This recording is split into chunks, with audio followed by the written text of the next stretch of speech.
അമ്മ കുറച്ച് തിരക്കില്ല, മോൾ അപ്പൂപ്പനോട് പോയി കളി.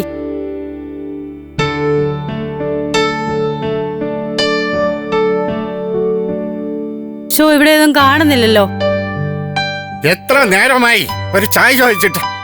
അച്ഛൻ 2-3 ദിവസമായ ടോർച്ച് തപ്പുന്നു. ഇനി നോക്കാൻ ഈ വീട്ടിൽ ഒരിടവുമില്ല. നിന്റെ ടോർച്ച് വിരുന്നിന് പോയതായിരിക്കും. എന്റെ ഭരതക്കാട് ഭഗവതി, ആ ടോർച്ച് ആരുടെയെങ്കിലും കൈ കിട്ടിയിട്ടുണ്ടെങ്കിൽ അത് ഈ വീട്ടിൽ കൊണ്ടുതരുവാണെങ്കിൽ നിനക്കൊരു നെയ്വിളക്ക് കത്തിച്ചേക്കാവേ.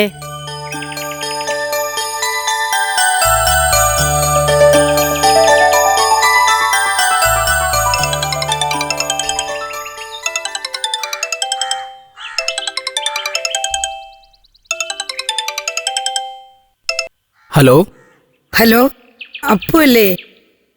അപ്പുവാണ്. നിങ്ങളാരാ? ഞാൻ സുധചേച്ചിയാടാ. ആഹാ, പറ ചേച്ചി. നീ അത്യാവശ്യമായിട്ട് വീട്ടിലോട്ടൊന്ന് വരണം ഇപ്പൊ തന്നെ. ഓ ശരി ചേച്ചി, ഞാൻ വരാം. ശരി. ഡാ, ചേച്ചി വിളിച്ചു. നമുക്കൊന്ന് വീട്ടിലേക്കൊന്ന് പോയിട്ട് വരാം.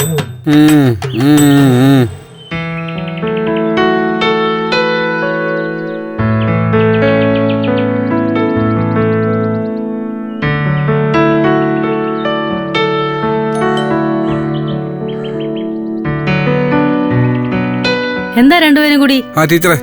ടീച്ചറെ, ശേരൻ ചേട്ടനുണ്ടോ? ആ ഉണ്ട്, കുളിക്കുവാ. ഇതാ ടീച്ചറെ, ഇവിടത്തെ ടോർച്ചാ. ഇതെങ്ങനെ അപ്പുന് കിട്ടി? 2 ദിവസം മുമ്പ് ഒരു യോഗത്തിന് വന്നപ്പോ ശേരൻ ചേട്ടൻ അവിടെ വെച്ച് മറന്നതാ. നിങ്ങൾ യോഗത്തിന് പോയിരുന്നോ? ഇല്ല ടീച്ചറെ, അവന് പ്രസംഗിക്കാനൊന്നും അറിയത്തില്ല. അതിനൊക്കെ മിടുക്കി നമ്മുടെ സുധചേച്ചി തന്നെയാ. എന്നാ ഞങ്ങളങ്ങോട്ട്.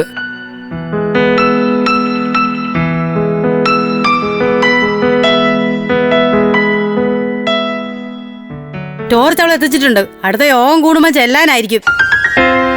നീ എന്തൊക്കെയാടി പറയുന്നേ? അവൾക്ക് ഈ ടോർച്ച് ഇഷ്ടപ്പെട്ടെന്ന് തോന്നുന്നു. ഇതേ എനിക്ക് അവകാശപ്പെട്ടതാ. ഇത് മറ്റാർക്കും വിട്ടുകൊടുക്കത്തില്ല. അവൾക്ക് വേണമെങ്കിൽ വേറെ തപ്പി പിടിക്കാൻ പറ. ഒന്ന് നിന്നേ.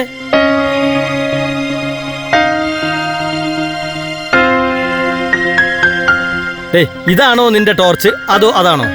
എന്റെ ഭഗവതിയെ, ഇതാണല്ലോ നമ്മുടെ ടോർച്ച്. ഞാൻ എന്റെ ചേട്ടനെ വെറുതെ സംശയിച്ചു. സോറി ചേട്ടാ.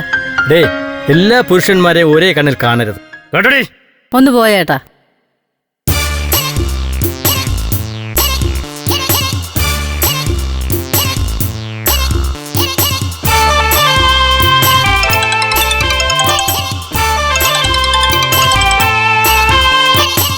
ഹലോ സുധേ, നമ്മുടെ പ്ലാൻ ഏറ്റു. അവൾക്കിപ്പം നമ്മൾ ഒരു സംശയവും ഇല്ല. പ്ലാൻ നമ്മുടെ അല്ല ഏട്ടാ. പിന്നെ അവനാ ആ അപ്പുവാ നമ്മളെ രക്ഷിച്ചത്. അപ്പുവോ?